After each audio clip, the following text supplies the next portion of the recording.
Smo muzej odprli takrat, ko je imela Banka Slovenije 30 let, če se malo spomnimo tistega začetka. No in sem smo postavili ene predmete, ki so seveda zaznamovali teh 30 let. Prvi bankomat v Sloveniji smo pravzaprav tudi dobili nekako takrat, ko se je Slovenija osamosvojila. S čim pa mislite, da so prej naši starši plačevali, če niso imeli gotovine?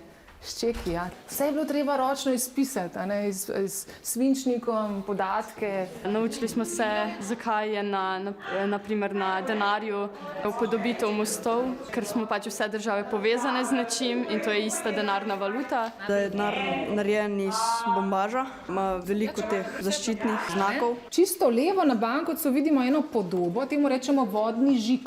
Potem vidimo takole malce levo od sredino eno črto, to je varnostna nit. To mora biti tudi obvezno na vsakem bankovcu. Mladi so izvedeli tudi, kaj so glavne naloge Banke Slovenije v njej. Naprimer, ne moremo odpreti bančnega računa, saj je to centralna banka.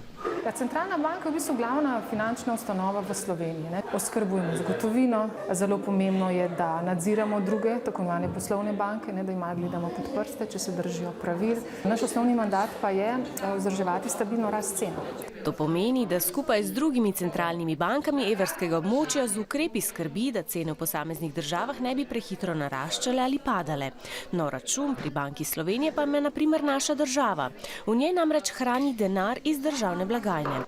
Del poslanstva Banke Slovenije pa je tudi izobraževanje.